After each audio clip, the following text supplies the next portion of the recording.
This is the Mop-Up. This is the Mop-Up. I'm David Feldman in New York City. Thank you for finding me. E. Jean Carroll finally paid by Donald Trump. He paid her the $5 million plus $600,000 interest. This after Trump exhausted all his options when the Supreme Court refused his appeal last month of a lower court's ruling upholding a jury's decision that Trump sexually assaulted E. Jean Carroll and then defamed her. The money, hang on, has arrived. All right, these are not working. I knew it. In January, hang on, the money arrived. We have a reaction from Donald Trump. No, that's Melania after Donald walked out of the shower not wearing a bathrobe. Don't watch this show. Just turn it off right now. In January of 2024, a separate jury awarded Carroll $83.3 million. That comes out to about $88.9 million with interest. In January 2024, a jury decided that Trump defamed her when he was president back in 2019. Now, Trump has been losing his appeals on that decision. He's hoping the Supreme Court will take the case this fall.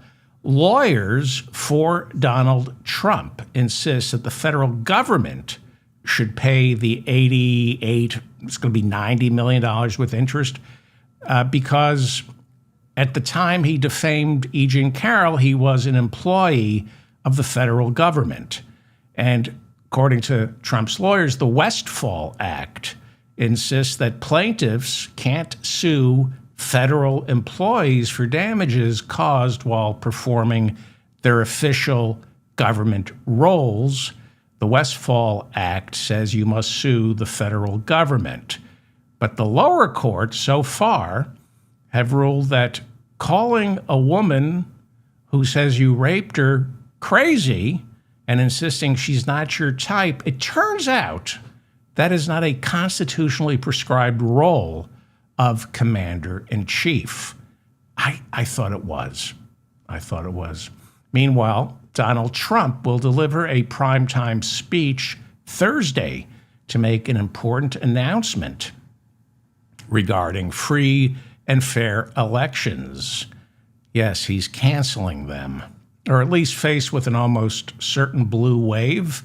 He's begun the process of casting doubt on November's results, and he will use Thursday's speech reportedly to claim new files obtained by the acting director of national intelligence, Bill Pulte. New files reveal massive voter fraud in the 2020 presidential election that Trump lost to Joe Biden. That is expected to be what most of Trump's speech will be about. His acting director of national intelligence, Bill Pulte, only on the job for a few weeks, has reportedly been going through Fulton County, Georgia voter rolls, and he's reportedly cobbling together a bogus case that Democrats stole the election in 2020 in Georgia. Doesn't need to be true. He will also reportedly have some big announcement Thursday night regarding Iran and the Strait of Hormuz. Now, here's my suggestion. If he wants to be president for life, what he needs to do is announce Thursday night an impending ground invasion of Iran, maybe tie it into honoring Lindsey Graham. And in order to invade Iran, he needs to bring back the draft. That's what he should do if he wants to be president for life. Because so many Americans will end up taking to the streets, he can then use that as an excuse to invoke the Insurrection Act and suspend all elections until he can restore order. Don't be surprised if that's the plan. Always expect the worst from Donald Trump. Speaking of the worst, acting Attorney General Todd Blanche's Senate confirmation hearings begin this week, and there are a few questions Democrats are going to ask starting 9 a.m. Wednesday morning. For instance, Blanche's previous job was serving as the president's criminal defense lawyer. Does he think maybe there's a conflict of interest that has erased the wall between the Oval Office and the Department of Justice? Blanche will be asked if the DOJ has been turned into Donald Trump's personal law firm. It's a good question. But have you been targeting his political enemies on orders from Donald Trump? Have you been doing what Trump accused Biden of doing, weaponizing law enforcement?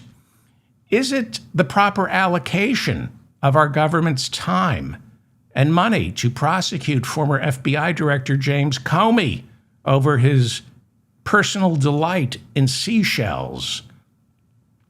Comey didn't even arrange the seashells to read 8647. He merely posted a picture of the seashells on Instagram.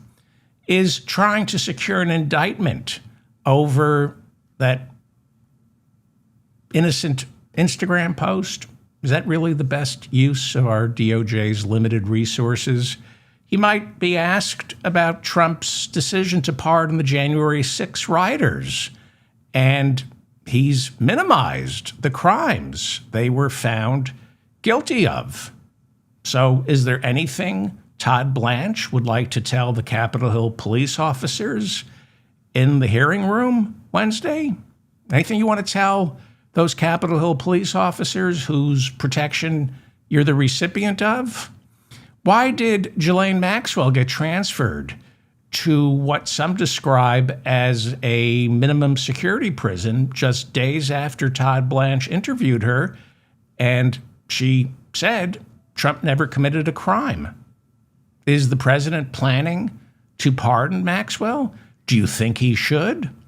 Why has Todd Blanche withheld millions of documents inside the Epstein files that have nothing to do with the victims? Why are you withholding evidence?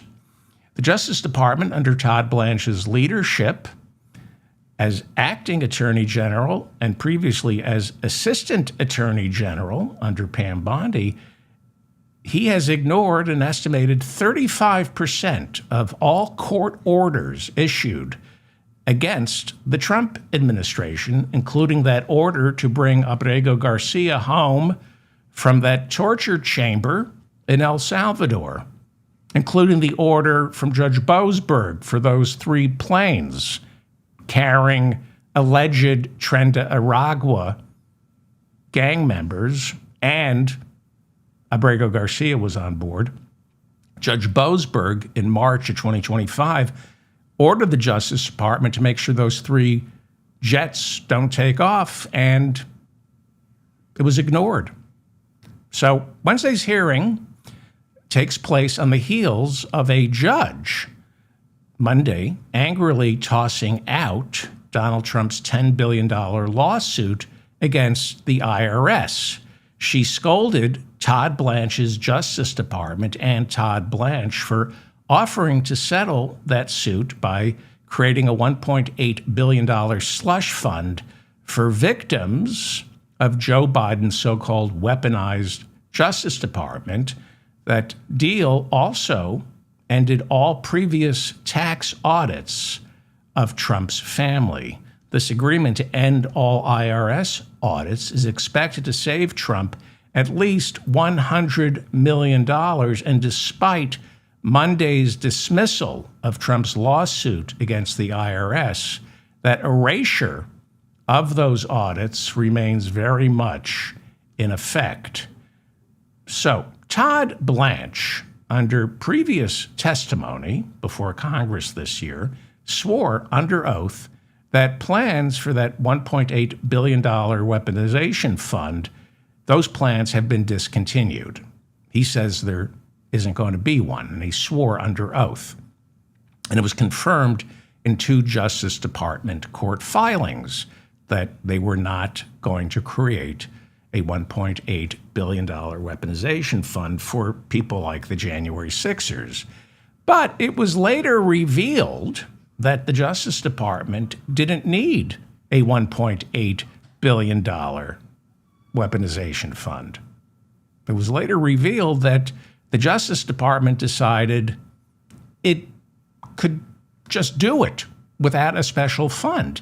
They discovered the Federal Tort Claims Act of 1946, which purportedly allows Donald Trump's Justice Department to settle any lawsuit filed against the federal government, like the one Donald Trump, the $10 billion lawsuit against the federal government, the IRS. And according to their reading of the Federal Tort Claims Act of 1946, the Justice Department can just order the Department of Treasury to cut the plaintiffs a check for whatever the Department of Justice decided is a fair amount. So Donald Trump sued the IRS for $10 billion because a private contractor from Booz Allen working for the Internal Revenue Service back in 2019 leaked his, as well as thousands of other tax returns. And it revealed that Donald Trump was broke and hasn't paid taxes since the year 2000. He sued the IRS, his own IRS, for $10 billion in 2024, claiming this damaged his reputation. He didn't claim it wasn't true. He claimed the truth damaged his reputation, that he's paid almost no taxes and had no money. So the judge in this case, who just threw out his $10 billion frivolous lawsuit that Todd Blanche wanted to settle, the judge said she was forwarding her Monday opinion to the Florida Bar Association, asking them to look into whether action should be taken against Trump's lawyer in the case, Alejandro Brito. He's the one who filed the lawsuit against the IRS.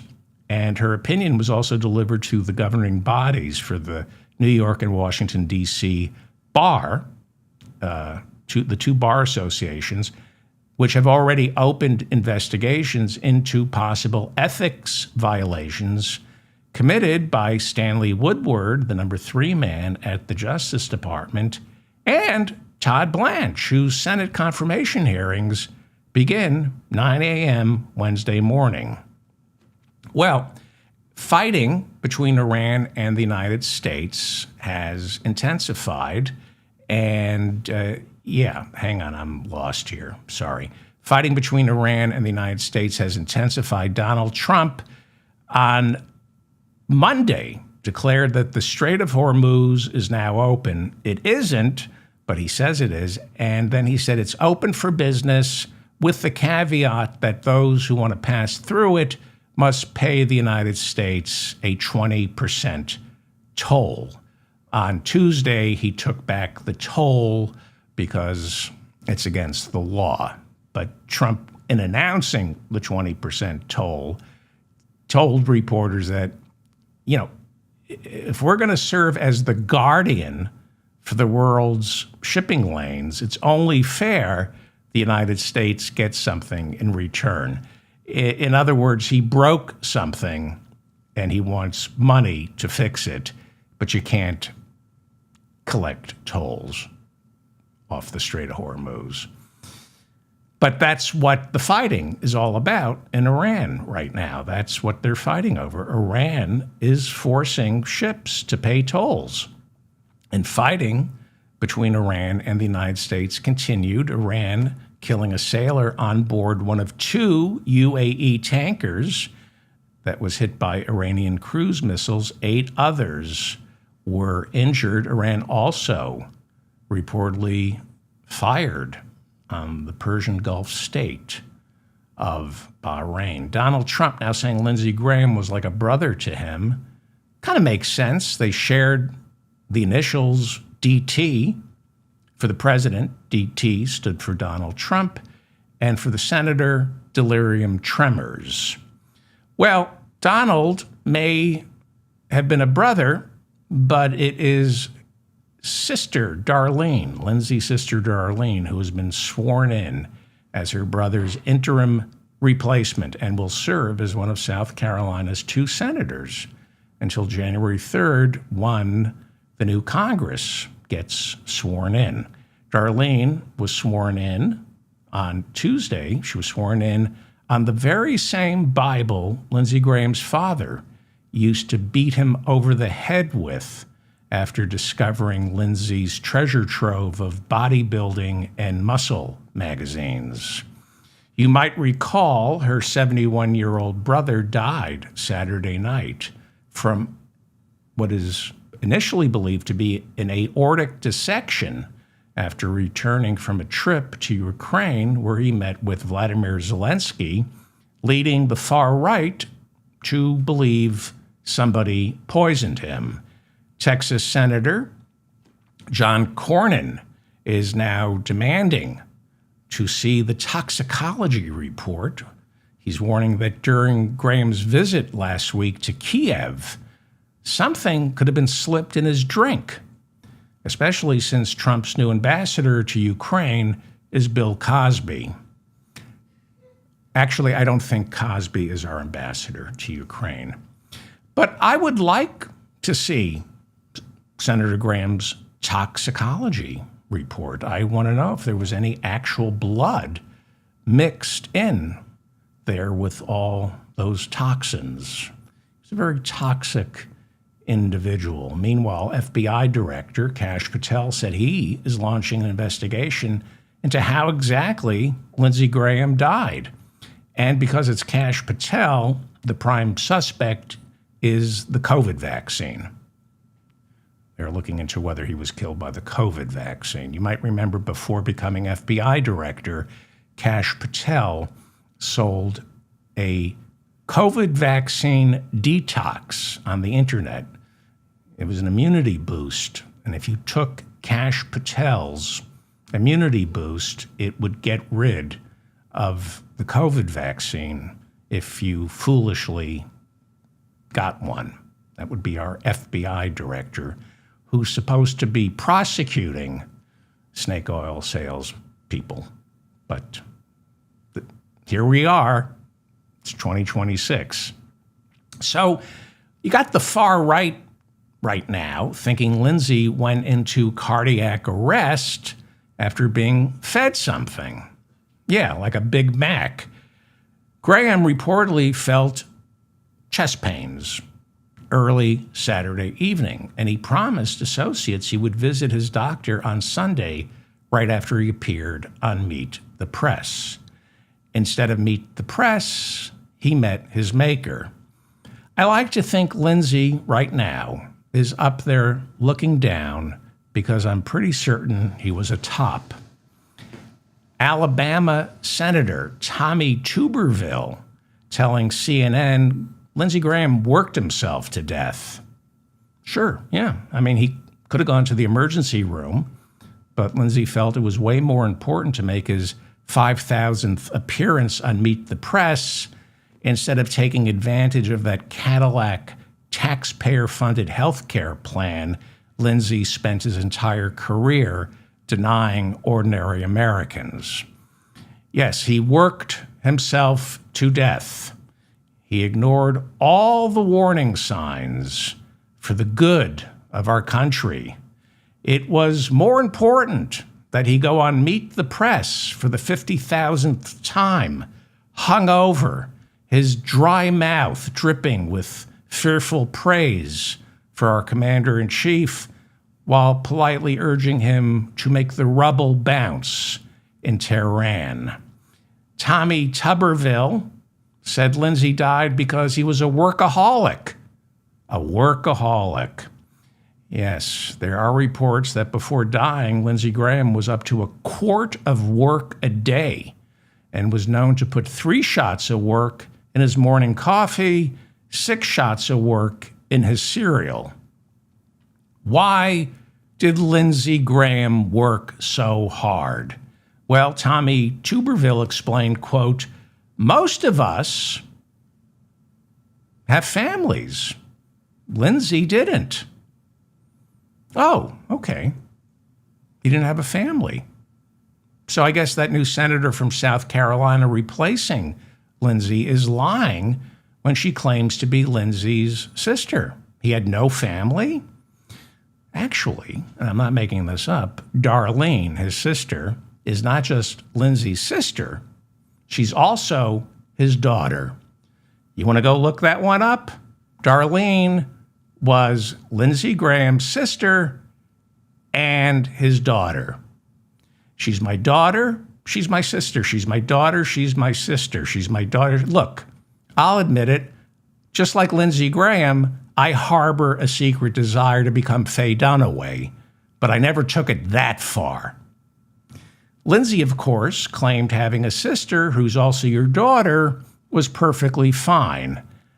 I don't know. Seems to me, I mean, I'm not from South Carolina. I'm from New York. Seems to me having your sister also be your daughter, that's what you want to leave in the closet instead of that other thing. My sister is my daughter. Okay. I don't mean to be insensitive. Well, yes, I do, actually. Apparently, so the story goes, Lindsey adopted his sister after the deaths of their mother and father, who also happened to be Lindsey's uncle and niece. I think I'm getting the story right. Either way, there's nothing to see here. There's nothing unseemly. He's fine. You know, the new senator from South Carolina, is Lindsey's sister and his daughter. He adopted his own sister. The lengths some men go to find excuses not to sleep with a woman. So why would a man, I looked into this because I'm just as perplexed as you. Why would a man adopt his own sister? Okay, turns out he wanted to make sure he could legally make any and all important life decisions that would be recognized in a court of law. It's not good enough sometimes to just be a brother. You also have to adopt your sister. This is true. It's the same reason same-sex couples are now allowed to get married, despite Lindsey Graham fighting those rights every step of the way. See, when a same-sex couple isn't married and one of them is dying, hospitals, especially in South Carolina, often refuse to recognize the other partner's visitation rights, and they don't consult the partner on what kind of care should be administered to that partner's lover. What often happens is, after death, family members who never accepted what they call a lifestyle choice, those family members will swoop in and take control of the estate, often stealing from the home any possessions left there belonging to the still living life partner who's not recognized as a husband or a wife. It's one of the reasons same-sex couples want to get married. They don't want family members ending up with all their stuff or getting to decide the medical care for their partner in end-of-life situations. So, in case you haven't noticed, there's a difference between family and loved ones. I know it's been a while since Thanksgiving, Christmas, and Easter. We forget, but there is a distinct difference between family and loved ones, especially if you're a member of the LGBTQ community. Thanks to certain religions and the Republican Party, families still stop loving relatives who step out of the closet. But after they die, they swoop in and empty out the closet and the attic and the basement for any valuables. So, yeah, it's hard to step out of the closet, which is why it's no crime to stay in it. It's perfectly okay. It's nobody's business. How you live and who you tell who you really are, that's your choice. It's called privacy. Unless, of course, you're a Republican or a religious leader or pundit who rails against the homosexual community. You see, over here, you don't get to be a Republican and stay in the closet. You got to be a Democrat. You can't be secretly gay and openly a Republican. For the same reason you don't get to be Jewish and a Nazi or a Republican. The same reason you don't get to be black and a segregationist or a Republican. The same reason you don't get to be a woman who condones rape or a Republican. You know what? It's not fair to paint an entire group with one brush stroke. I shouldn't make sweeping generalizations about Republicans because it makes me sound like a Republican. Anyway, Tommy Tuberville, who is now running for governor of Alabama, he explained yesterday that Lindsey Graham never stopped working for the American people because he didn't have a family. He said, quote, most of us have families. He didn't have any family. Well, he could have had one, but you people wouldn't let him live his truth. Tommy Tuberville went on to say that if we in Congress, whenever we in Congress had a couple of days off, if we in Congress had a couple of days off, don't you mean a couple of geologic epochs off? All Congress does is take time off. If Congress had any more recess, they'd be Lee Greenwood's gums. Well, Tommy Tuberville said on those rare breaks in the calendar when the Senate is not in session, Lindsey, according to Tommy Tuberville, he didn't go home to his family.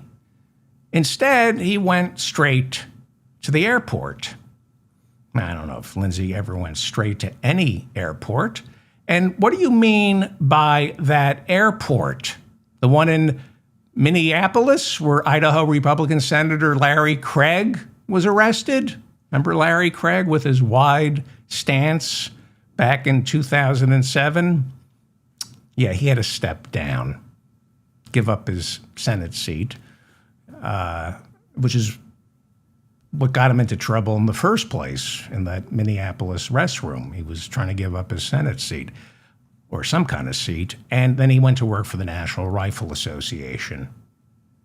See the pattern here with these quote-unquote people? Yeah, poor Senator Larry Craig. This was back in 2007. He mistook an airport restroom for the White Swallow in San Francisco's Tenderloin district. Yes, there used to be a bar in San Francisco, not making this up, called the White Swallow.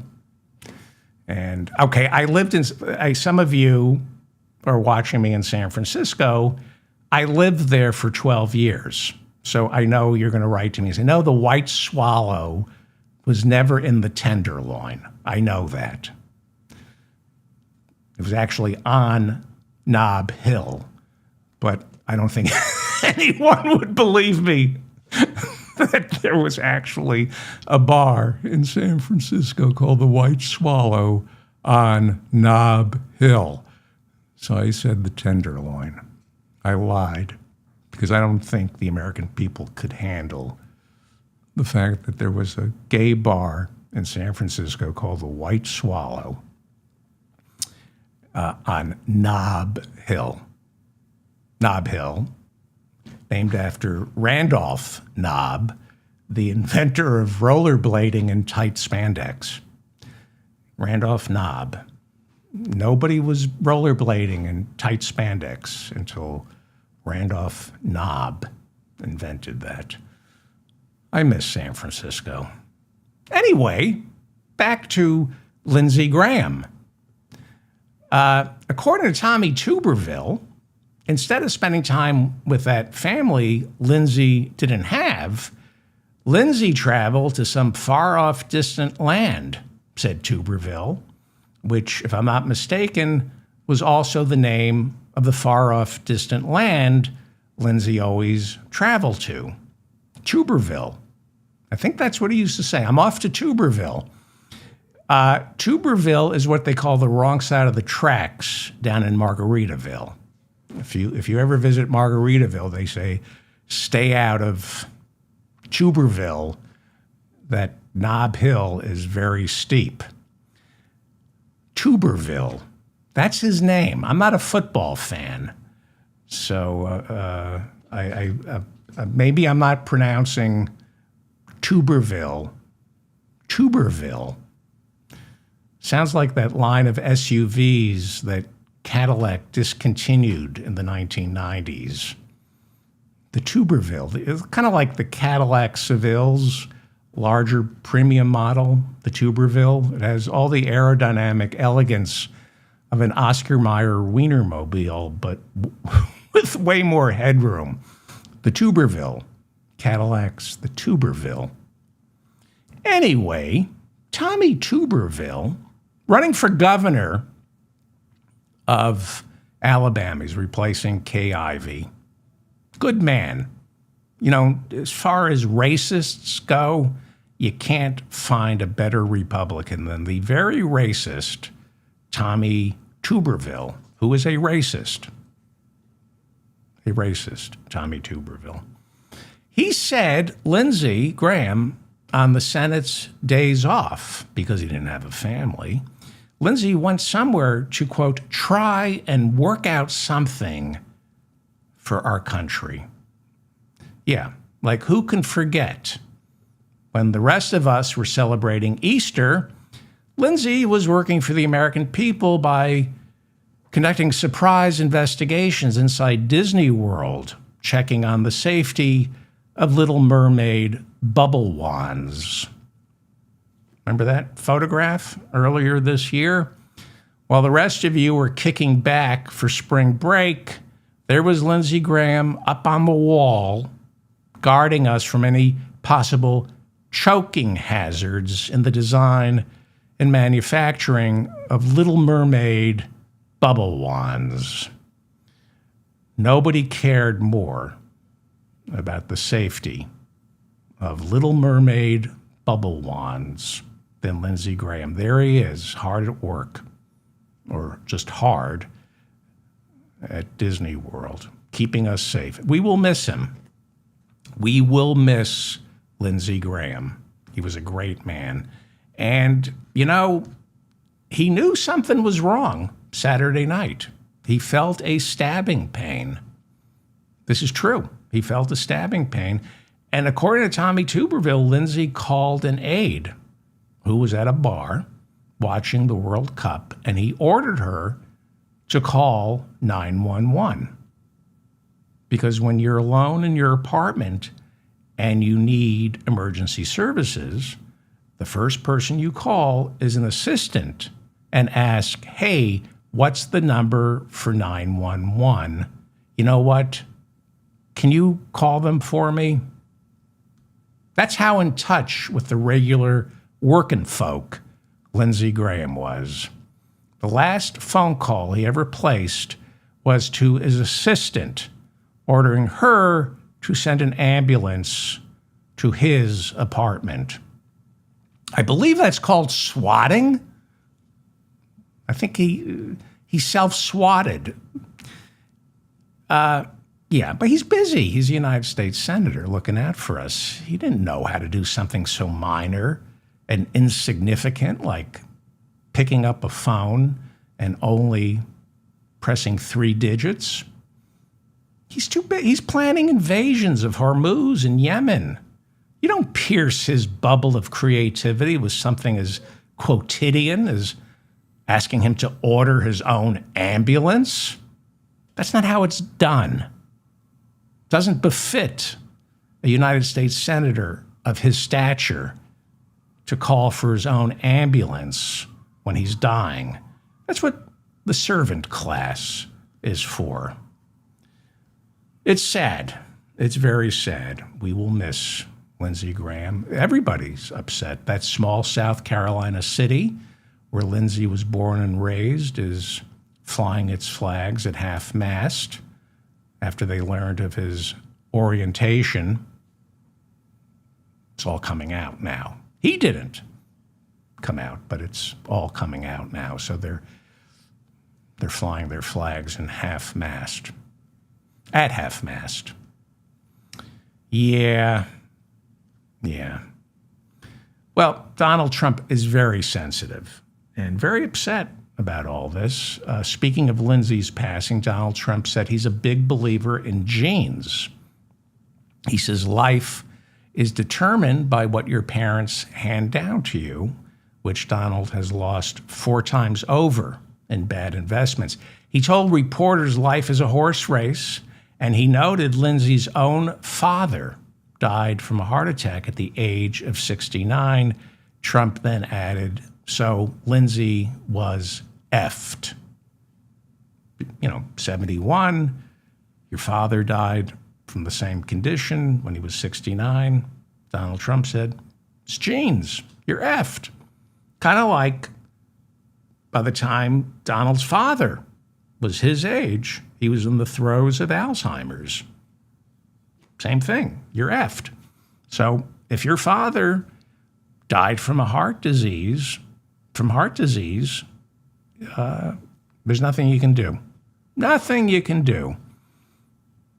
Like if there's a stabbing pain in your chest, you don't call the doctor immediately instead of planning to wait until after tomorrow's 90,000th appearance on Meet the Press. There's nothing you can do. That's the Republican ethos. There's nothing you can do.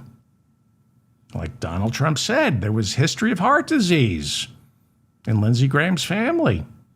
So even when you're given the best health care U.S. tax dollars can provide, you don't take advantage of it. You don't put off your 250,000th appearance on Meet the Press and get yourself to the hospital. There's nothing you can do. Nothing. Well, it should come as no surprise that Lindsey Graham ignored all the symptoms before it was too late, given he spent his entire life in a permanent state of denial. Well, some more news. ICE officially ordered its agents to stop pulling cars off to the side of the road when they believe that car is driven by an immigrant who's in this country illegally. Instead, ICE agents are now instructed to fire indiscriminately at any cars that look like they don't belong here. It's a new order from Mark-Wayne Mullet, the new head of the Department of Homeland Security. Actually, ICE temporarily ended car stops after 2 immigrants were shot and killed by ICE agents in less than a week, first in Houston and then Monday morning in Maine. The Department of Homeland Security reportedly told ICE to stop all traffic stops. Maine Republican Senator Susan Collins said she's responsible for this. She's running for re-election. She says she contacted Mark-Wayne Mullet, the new head of Homeland Security, and said her constituents in Maine were furious about the killing of this Colombian national, and Mark-Wayne Mullet agreed to place a temporary halt. Her Senate office in Maine was flooded with protesters. The shooting comes after Deputy White House Chief of Staff Stephen Miller instituted a 2,000 a day arrest quota of immigrants. This after the Supreme Court last month greenlit Trump's decision to revoke temporary protected legal status for 1.3 million immigrants of color, including more than 300,000 Haitian refugees. Nick Miroff from The Atlantic magazine reporting Tuesday night that one of the ICE agents involved in the Maine shooting and killing of 26-year-old Johann Sebastian Duran Guerrero, one of them was a new recruit, brand new to ICE, as are most ICE agents. Guerrero was a Colombian national in Biddeford, Maine. He was shot at least 6 times, possibly 7, before succumbing to the wounds. The Atlantic reporting one of the ICE agents involved in that shooting had just joined ICE, his only previous law enforcement work was with the Department of Veterans Affairs Police. Don't know how much policing the Department of Veterans Affairs Police do, but some are saying he was inexperienced.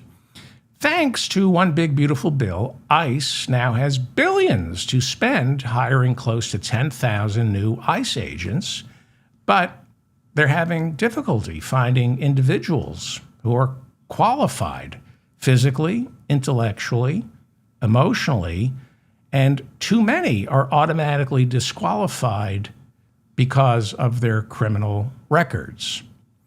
Guerrero was killed on Monday, and he was not the subject of any ICE investigation.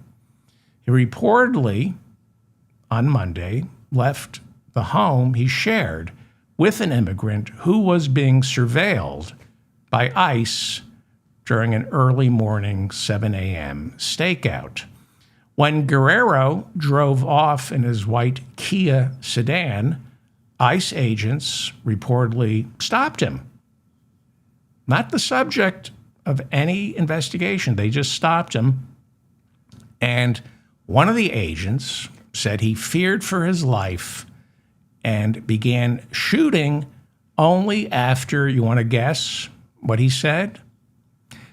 After Guerrero weaponized his vehicle. Yeah. Immigrants can't be trusted with vehicles. They turn them into weapons. You know, in prison, they turn soap into guns. Immigrants turn Kia sedans into weapons. I don't know how they do it. So that shooting took place in front of Guerrero's toddler and that child's mother. They saw it all. According to the Portland Press-Herald, Guerrero's windshield was littered with multiple bullet holes.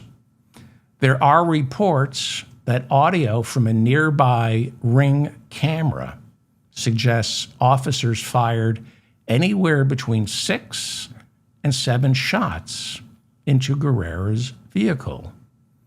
After shots were fired, he was pulled from the car, bleeding heavily from the head. So officers did what any reasonable human being would do.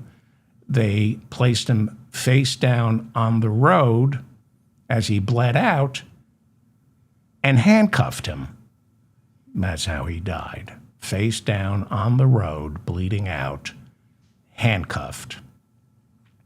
Witnesses say one agent rolled him over and attempted to revive Guerrero with CPR, but he was dead within 10 minutes of the shooting. That's what his toddler and the mother of the toddler got to see. Immediately after being handcuffed, as he lay bleeding, he kept insisting, according to witnesses, that, "Why did you shoot? I was trying to stop my car." This is according to eyewitnesses who said he laid there on the street, still handcuffed, no sheet over his body, for 5 hours while ICE, the Department of Homeland Security, conducted their investigation. Welcome to America. So here is something disturbing about ICE training that you should know about. And you might want to pay attention to the overuse of law enforcement uttering the phrase weaponized vehicle. We hear that a lot lately, don't we? Why? Why do you think the Department of Homeland Security keeps accusing immigrants, especially the ones that get shot, and American citizens who get shot? Why are they always accused of weaponizing their vehicle? I'm going to tell you. According to reporting in the Maine Monitor, eyewitnesses reportedly heard several ICE agents repeatedly screaming the word weapon before those 6 to 7 shots were fired through Guerrero's windshield, where he ended up bleeding to death within 10 minutes. There doesn't seem to be any reports that Guerrero did in fact have a weapon. No reports he had a gun or even a knife. So why would these ICE agents repeatedly shout, weapon? Why would they frantically indicate the driver had a weapon? Think about this. Imagine if you're an ICE agent and one of your colleagues is shouting, weapon, weapon, weapon. Well, you immediately think the driver has a gun, possibly a knife, probably a gun when you hear the word weapon. Keep in mind that Johann Sebastian Guerrero shot to death Monday in Maine. Lorenzo Salgado Araujo shot to death last week in Houston. And Renee Good shot to death in Minneapolis. Were all accused of weaponizing their cars. Well, you saw the video of Renee Good's murder. The ICE agent, who is reportedly Jonathan Ross, he's still got his job. We saw the video, and he fired into her driver's side windshield, not her front windshield, meaning she was not driving towards, but rather away from him when he fired those shots. Now, countless suspects have survived being shot by ICE agents who all claim they were acting in self-defense after the driver had weaponized their car. Since the immigration crackdown began, the excuse for ICE or Border Patrol officers discharging their weapons is the driver weaponized their car. I'm going to be generous here and say determining whether or not a car has in fact been weaponized, I'm going to be generous here and say it's subjective, a matter of opinion. But not really. Not really. Last October, for example, during Operation Midway Blitz in Chicago, U.S. Border Patrol agent Charles Exum reportedly and admitted to firing 5 shots into a United States citizen who worked as a teaching assistant and looked Latina. The Department of Homeland Security immediately claimed Exum was acting in self-defense after the victim of the shooting weaponized her car and was attempting to use her car to ram into Exum's vehicle. But body cam footage from Exum's car told a different story. Before the shots were fired, a voice inside Exum's car could be heard saying, "It's time to get aggressive, and we're going to make contact," meaning drive into that car. Exum then, according to reports, turned his wheel into the victim's car, and sometime before shots rang out, either Exum or the other Border Patrol agent in the car shouted at the top of his lungs, "Do something, bitch." You might remember Renee Good, the person who shot and killed Renee Good, is caught on tape, or someone's caught on tape, muttering as she lay dying, "You effing bitch," but not effing, the actual F word. Do you see a pattern here? Women do. Guys, do you see a pattern here? Well, luckily, that woman survived the shooting despite getting hit in the chest, as well as both legs and an arm. And Border Patrol officer Charles Exum reportedly later admitted to texting his colleagues after the shooting with the words, quote, "I fired 5 rounds and she had 7 holes. Put that in your book, boys."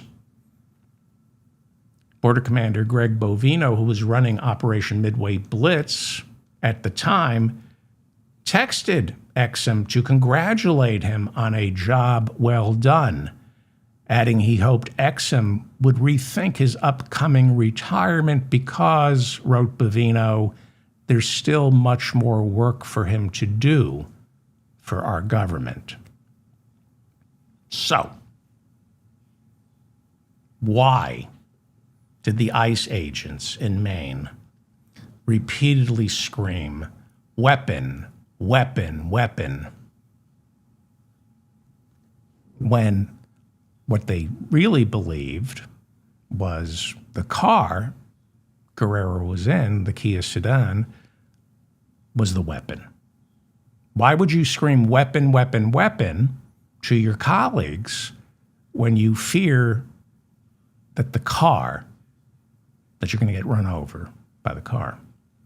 So think about how your colleagues respond. And this is becoming standard procedure now for ICE agents. When they believe a car has been weaponized, you shout "weapon, weapon, weapon." So when an ICE agent hears "weapon," they don't know if it's a gun, a knife, or the car. Fearing for their lives, they're automatically going to think it's a gun. So why? Why are ICE agents?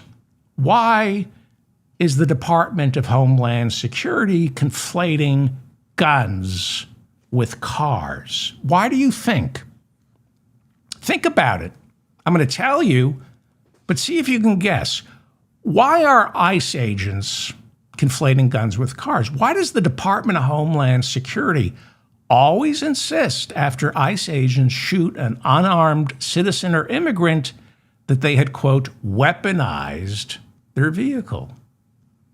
Well, obviously, in order to make the job of an ICE agent sound more dangerous than it actually is.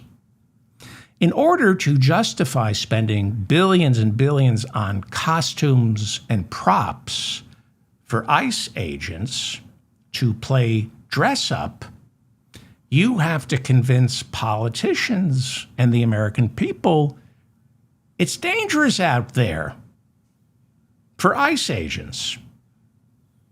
So I've been following this story for 5 years. And let me assure you, by the way, and I've got good news. This is good news, okay? And I know I'm correct, but I issue corrections, okay? So leave a comment, go to my website, message me if I'm wrong, and you can send me some links. But I'm working off actual information from the Department of Homeland Security, primary sources here. But if you can tell me otherwise, but I've got good news, okay? This is good news because I don't want anybody ever to be hurt. I don't want to see any ICE agent. I don't want to see them stub a toe.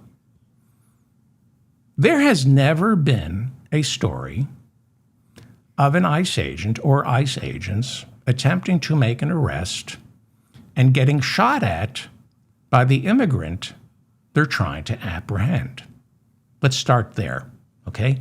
Never happened. ICE has been around since March of 2003. There has never been an ICE agent shot and killed by an immigrant they're trying to arrest. It has never, ever happened. It's good news, isn't it? I mean, I may not like ICE. I think it should be abolished. But it makes me happy because these are human beings, and I don't want to see anybody hurt. So this is good news. Good news. There has never been an ICE agent who was shot and killed attempting to arrest an immigrant. You know, you see on the news, they kick open doors, they break into homes with administrative warrants. 23 years of ICE, not one ICE agent has ever been shot and killed by an immigrant they're trying to arrest. It's great news. Now, ICE agents, unfortunately, do die on the job, and that's very sad. They die from car accidents on the job. They die from heart attacks. Many died from COVID, and many died from 9/11 related lung issues. And God bless them. Very sad. But shot to death by an immigrant they're attempting to arrest, it has never happened. Never happened. Thank God. Again, ICE has been around since March of 2003. It's a product of the Patriot Act. So this is a fact. Not a single ICE agent has ever been shot to death by an immigrant they were trying to apprehend or detain. I know, you got to repeat, as long as Trump keeps repeating the lies over and over again, I am going to repeat the truth. Not a single ICE agent has ever been shot to death by an immigrant they were trying to apprehend. Now, that's great news. If you've got bad news, let me know, and I will correct myself. Now, there was one ICE agent back in July of 2021 in Missouri. He accidentally shot himself in the chest while sitting in his vehicle. Very sad, but he wasn't an immigrant. He wasn't trying to arrest himself because he thought he was in this country illegally. He accidentally shot himself in the chest while, I believe, sitting outside ICE headquarters in Missouri. There was an ICE agent shot to death back in 2011, but he was on assignment in Mexico City when he was killed in an ambush by the Los Zetas drug cartel. So I don't know. I mean, very sad, but he wasn't shot apprehending an immigrant in the He wasn't doing the job ICE agents, according to the Patriot Act, are supposed to perform. Very tragic, killed by the Los Zetas drug cartel in Mexico City. So again, not a single ICE agent has ever been shot and killed by an immigrant they're trying to detain. And that's good news. And if you have information that says otherwise, please contact me. But I hope I'm right. I would hate to think that an ICE agent was injured. Now, there was a Border Patrol officer in January of 2025. Sadly, the Border Patrol is not ICE. A Border Patrol officer back in January 2025 was killed in Vermont along the Canadian border. Again, Border Patrol is not ICE, but they double up. And as tragic as this Border Patrol agent's killing was, he was murdered by, we believe, an American citizen and a German tourist with a valid visa. Not defending this, I'm just telling you what happened. They weren't sneaking over the southern border. They weren't sneaking over the northern border. Two people, one a citizen, one with a valid visa, who was not being surveilled because they were in the country illegally. This is according to the reports I've read. And they are reportedly linked to the murder of 5 other people throughout the United States. Again, tragic. Tragic. But it wasn't an ICE agent. It was a Border Patrol officer killed in what appears to be a murder spree not related to enforcing the Canadian border, although it's a gray area. Some say he pulled them over because he thought they were smuggling immigrants. So, again, not a single ICE agent has been shot to death apprehending an immigrant. In fact, not a single ICE agent has been shot to death on the job. Good thing. Now, there was one ICE agent shot to death back in 2005, but he wasn't on duty and he wasn't killed by an immigrant. He wasn't trying to detain an immigrant when he was shot to death. He was off duty. This is, I think, the closest, though, we get to an ICE agent being shot to death on the job by a criminal. That ICE agent tragically was killed by a U.S. citizen who had just escaped from a courtroom jail and had gone on a killing spree. And that ICE agent was shot while building a second home for his family. He was off duty. Not sure if he was building a rental property or I don't know the details. It was back in, when was it? 2005. I don't know if they were going to move in or not. Very sad. Happened 21 years ago. And so that off-duty ICE agent in Georgia, shot to death by an escaped convict who was a U.S. citizen on a killing spree, that ICE agent is the closest we have to an ICE agent killed on the job trying to apprehend an immigrant, even though that ICE agent wasn't killed on the job or by an immigrant.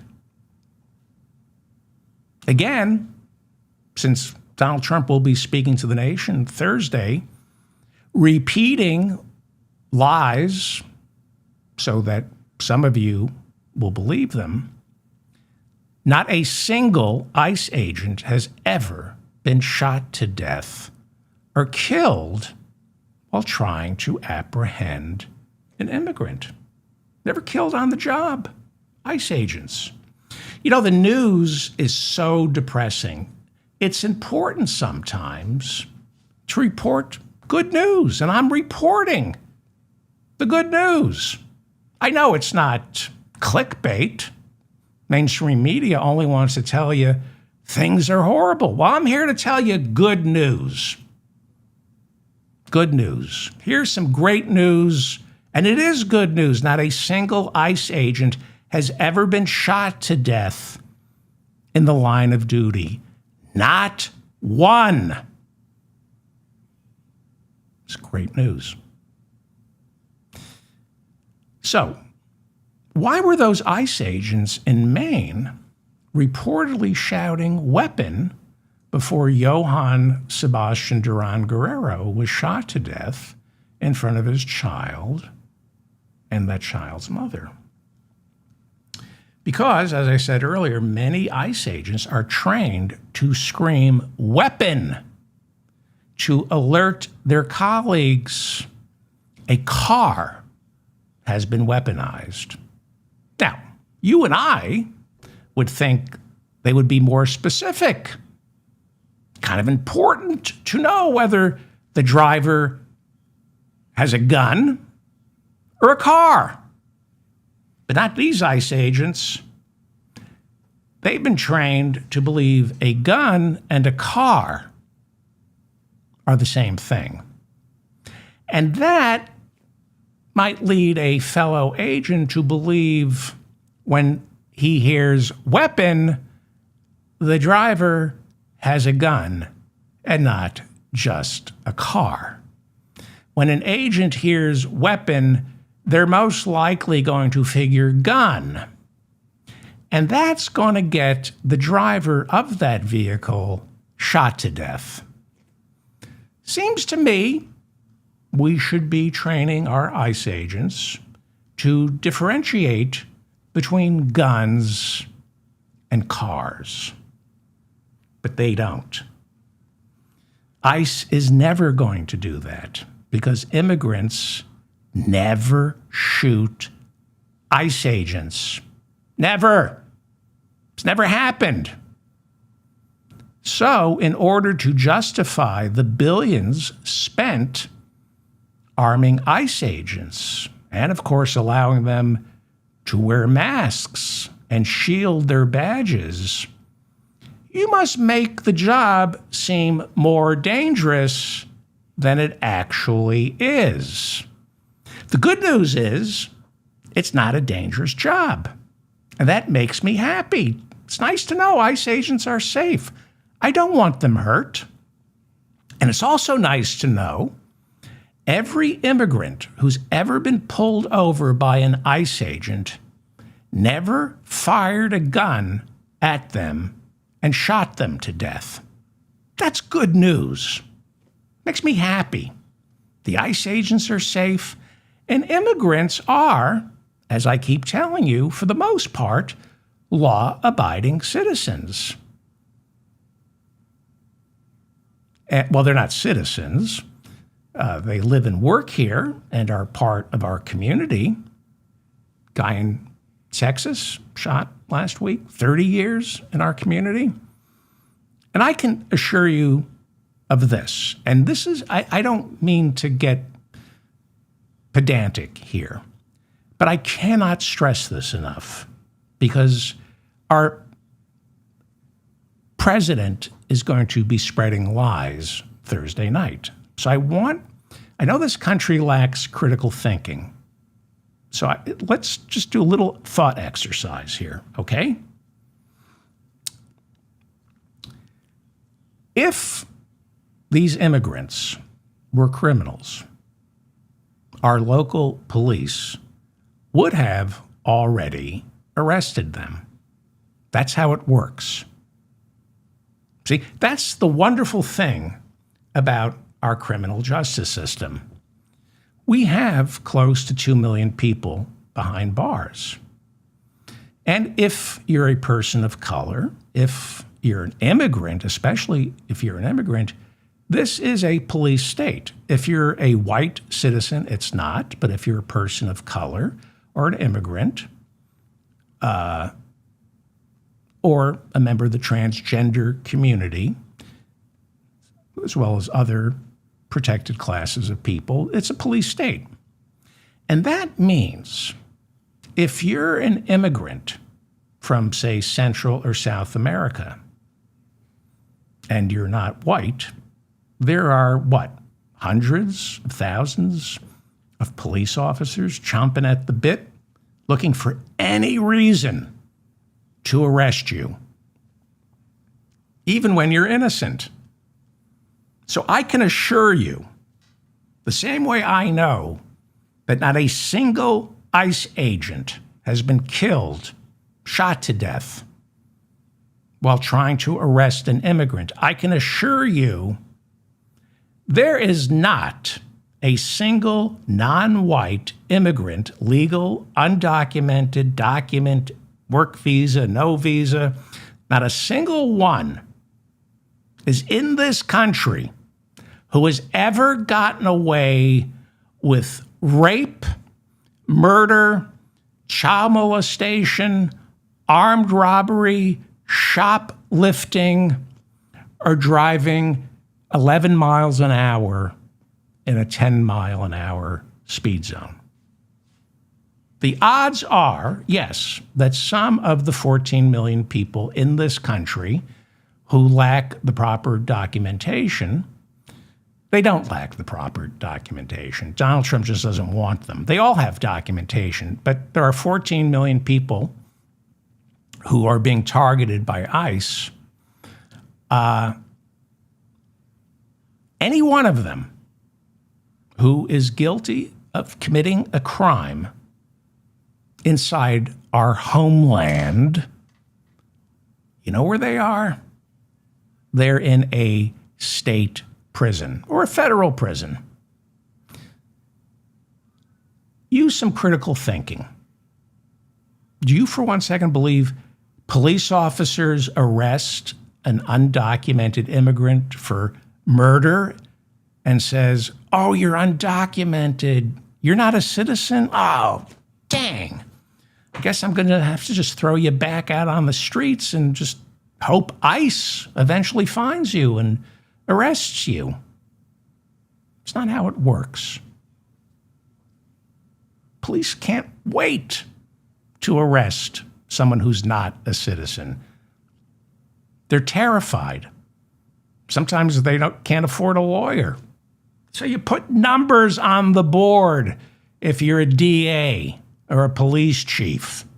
You arrest immigrants, not ICE arresting the immigrants. It's the local police.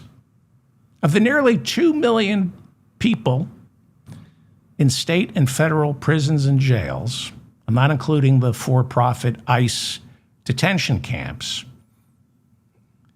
about 100,000 of the nearly 2 million people behind bars in this country, 100,000 are immigrants. And there are close to 80,000 immigrants detained in those ICE camps, but not because they committed a crime. Not because they committed a crime. They are being held because Trump doesn't want them in the country. They are not being detained by ICE because they committed a crime on U.S. soil. Period. ICE doesn't do that kind of law enforcement. 80% of the people held in these ICE camps have zero criminal record.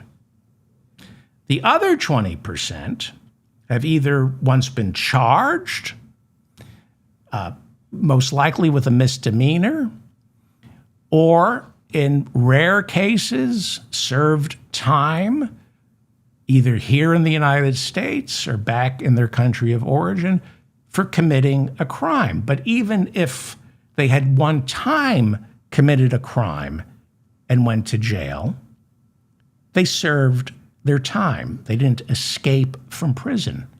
If you serve your time, you cannot, it's not grounds for arresting you again. Nobody inside an ICE camp is wanted by the police for a crime. That's not what ICE does. It's not what the for-profit ICE detention camps are there for. I don't know if you've noticed, but ICE agents and ICE guards in these for-profit prisons are not equipped to deal with real criminals other than their coworkers. ICE agents, as you know, are not real police officers, the same way they're not real men. And up until the past year and a half, ICE agents rarely did traffic stops. You know, we get used to things and we begin to believe it's always been this way. It hasn't. In 2017, during the first year of Trump's first presidency, ICE slightly increased its number of traffic stops. But since its inception in 2003, ICE has always waited for local police to do the heavy lifting and hand over to them immigrants who were in this country without the proper papers and had served time. That's what a detainer is. Local police are holding an immigrant without the proper paperwork. They got arrested for committing some kind of crime, and they do some time, and after they're released, the Department of Homeland Security wants a detainer. They want the local police to hold that immigrant just long enough for ICE to come and take custody of them and then deport them. That's not law enforcement. That's not law enforcement. But in the past year and a half, we've seen a dramatic surge of ICE agents taking on a job they're not trained for, patrolling cities, looking for people they suspect are in this country illegally. They're not qualified to make traffic stops. Brett Kavanaugh, Supreme Court Justice Brett Kavanaugh, is personally responsible for the recent surge of ICE agents pulling over people based on what? Their complexion, language, accent, and clothing. That's according to Brett Kavanaugh.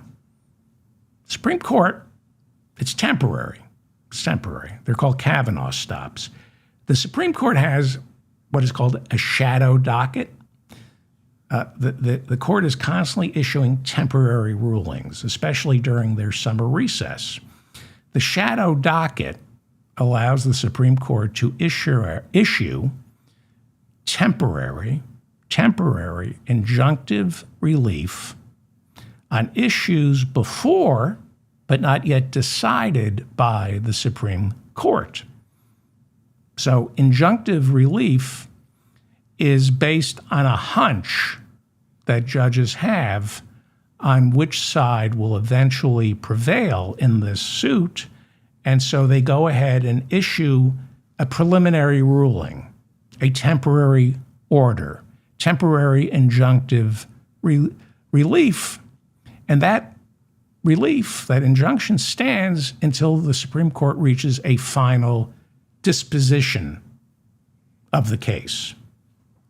So this allowed Brett Kavanaugh in the fall of 2025 to write a temporary ruling, which becomes the law of the land temporarily. He wrote a temporary ruling overturning the lower courts in states like California, the lower courts blocking ICE and Border Patrol from conducting roving patrols looking for immigrants. It's a new thing that's going on under Stephen Miller and Donald Trump. But this emergency ruling,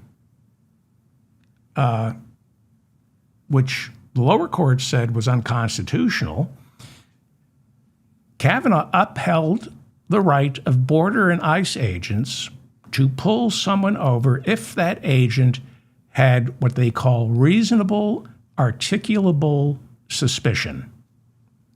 The person being stopped is in the country illegally.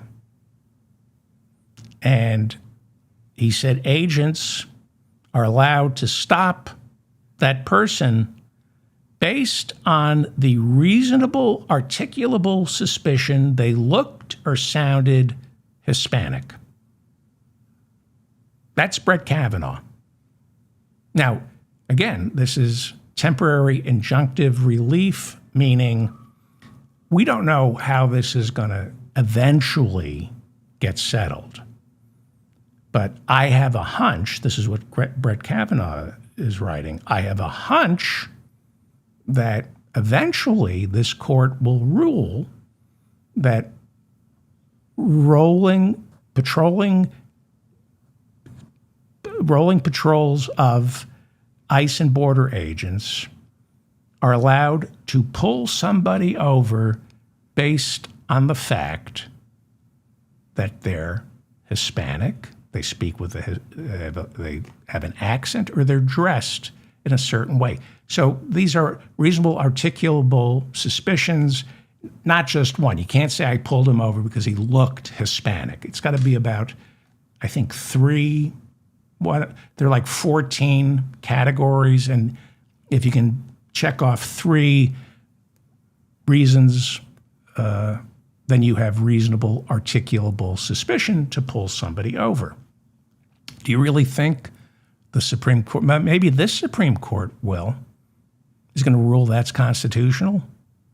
But thanks to Brett Kavanaugh, for the time being at least, a reasonable, articulable suspicion for being pulled over by ICE and Border Patrol is you're not white, you look poor, and you have an accent. And that's why they're called Kavanaugh stops. This is a temporary ruling, but it's a lot of power invested in ICE agents who are not real cops. They're not trained to perform traffic stops.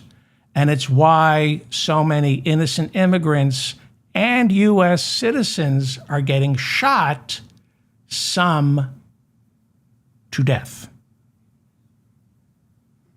So this is why ICE agents must be trained to communicate properly.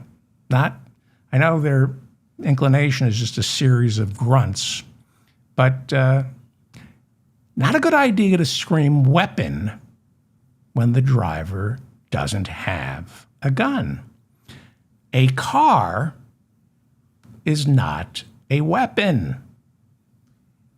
More importantly, law enforcement nationwide is trained not to fire into moving vehicles unless they have reasonable, articulable suspicion that car will be used to run somebody down.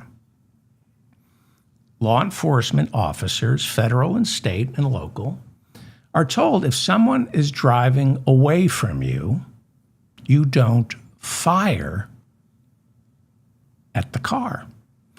Now, you saw what happened to Renee Good in Minneapolis. She was shot and she was dying, so she lost control of her car, which then rammed into a parked vehicle. Do you remember that? Luckily, no one was inside that parked car. This is why you don't fire at someone in a moving vehicle. You grab their license plate number and you put out an all-points bulletin.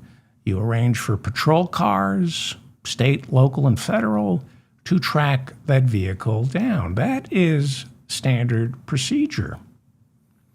If you believe someone is merely trying to evade arrest, you don't fire on that vehicle.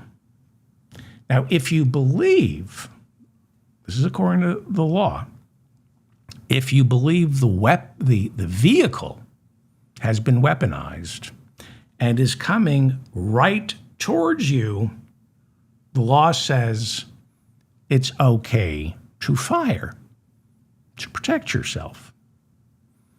Although it's safer, actually, to just step out of the way.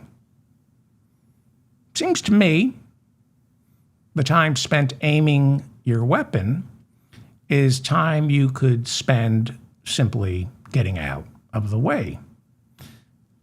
Doesn't seem safe to shoot a driver who's coming at you in their car, because even if you shoot and kill that driver, as we saw with Renee Good, it's not like they're going to suddenly step on their brakes. It's not going to stop the car. Maybe shoot the tires out? Maybe. Well, I have some more good news. See, this show is upbeat and positive. I have good news. Guess how many ICE agents have been killed by immigrants who weaponized their vehicles and ran them over? Would you like to guess? I'll give you a hint. It's the exact number of times Melania and Donald have had sex since Stormy Daniels. 0. Good news, right? Not a single ICE officer in ICE's entire 23-year history has ever been run over and killed by an immigrant trying to escape arrest. It's great news. Cars are not weapons unless they're being driven by Nancy Pelosi's husband. I'm David Feldman, reminding you to stay strong and protect the weak. Thank you for listening. Thank you to Bob and Mila in the chat room. I had a lot on the plate. I was supposed to tell you a lot of things, so let me do some housekeeping here. Please like this video. That's how I stay in your feed. Please subscribe to this show, subscribe to the podcast, subscribe to the channel. However you're listening to this show, please subscribe, share it, give me a good review. This is an audio podcast. This is an audio podcast. You should be listening to this as an audio podcast.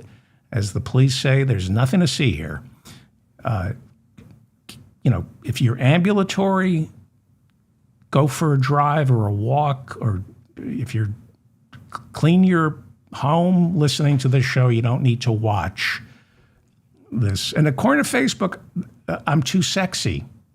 I've been too much sexual content on this show. So you don't need to get all hot and bothered watching me. Go to davidfeldmanshow.com. You can contact me. While you're there, you can support the show. You can go to Patreon to follow the show or financially support the show. You can just donate to the show. You can check out my merch over at davidfeldmanshow.com, my big seller. There was a time when I was ashamed of this, but I want the money. I need the money. It's the I Hope You're in the Mood for Diarrhea Chef's Apron. You want this, trust me. People come back, especially now with the epidemic of explosive diarrhea that Trump has wrought. Is that it? Oh, yes. So I have a newsletter, and I'm pretty good about not sending things to your box, your inbox, unless I have something important I want to tell you. I don't want to violate your box. But there are times like when I decide I can't do a show. Some of you worry about me. Thank you. And I get messages, are you okay? And I go, no, I've never been okay, but I'm just taking tonight off or something. If you join my fan club, I have a fan club, and we're trying to come up with some perks for my fan club. If you join the David Feldman Show fan club over at davidfeldmanshow.com, I will violate your box. You'll get more emails from me. I have a blister. I'm doing the show under duress. I have a blister, that kind of stuff. But if you sign up for my newsletter, you won't be annoyed. So if you want to be annoyed by me, if you want to know what's happening with the show, join the fan club. And we're going to do some more meetups on Zoom. You can phone in to these meetups. We've done them before. And by the way, you can't turn your camera on.